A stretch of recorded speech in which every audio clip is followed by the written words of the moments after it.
ये तस्वीर जिस लहजे में सामने आई है, तस्वीर में दिख रहा लड़का वैसा दिख नहीं रहा। दुबली पतली काया, 1.5 पसली का शरीर, लेकिन हाथों में लहराती पिस्तौल। ऐसा लग रहा है मानो कोई शौकिया फिल्मी अंदाज में फोटो सेशन करवा रहा है। लेकिन अगर दिल्ली पुलिस के स्पेशल सेल के स्पेशल कमिश्नर की बातों को गौर से सुने तो हमारे दिमाग को चक्कर घिन्नी कर सकती है ये तस्वीर। ये जो शूटर्स थे जिन्होंने इतनी प्लानिंग से सारी वारदात को अंजाम दिया था, और इनको जैसा कि हम पहले बता चुके हैं कि फॉरेन से डायरेक्शंस आ रही थी, और गोल्डी बराड़ का हमने पहले ही बताया है कि एक दिन पहले भी उसकी कॉल आई थी 28 तारीख को, जब इनको बोला गया कि कल ये वारदात को अंजाम देना है। फिर वारदात के दिन इनको तकरीबन 4 बजे इंसिडेंट से ऑलमोस्ट 1.5-पौने 2 घंटे पहले कॉल आई और इन्हें बताया कि उनका जो दरवाज़ा है, उसको बड़ा दरवाज़ा था उनके घर का, वो खुल गया है और कभी भी इनकी मूवमेंट हो सकती है। और जैसा कि हमने पहले भी बताया है, वारदात के बाद प्रियव्रत फौजी जो बोलेरो मॉड्यूल का हेड था, ये कॉल करके बताता है कि इन्होंने जो काम इनको सौंपा गया था इन्होंने पूरा कर दिया है।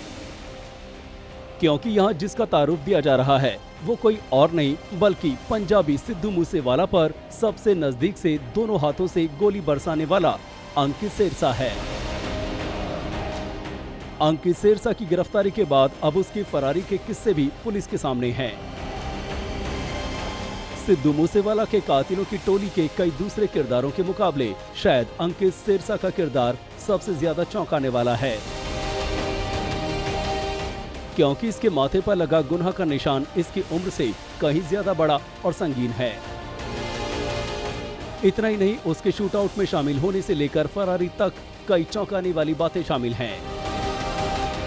पुलिस की माने तो इस वारदात को अंजाम देने के बाद शूटर्स के 2 अलग अलग मॉड्यूल में शामिल बदमाश अलग अलग दिशाओं में भागे थे। इनमें एक तरफ बोलेरो में सवार प्रियव्रत और उसका गैंग था, जबकि दूसरी तरफ कोरोला में सवार मनप्रीत मन्नू और उसके साथी।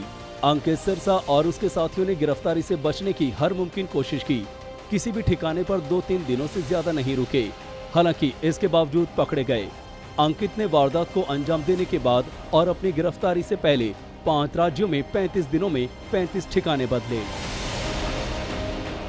इनमें हरियाणा के फतेहाबाद, तोशाम, राजस्थान के पिलानी, छत्तीसगढ़ के बिलासपुर और गुजरात के कच्छ के अलावा मध्य प्रदेश, उत्तर प्रदेश और झारखंड के कुछ ठिकाने शामिल हैं। इसके अलावा पकड़े जाने से पहले अंकित सेरसा और उसके कुछ साथी दिल्ली NCR में भी मूवमेंट करते रहे।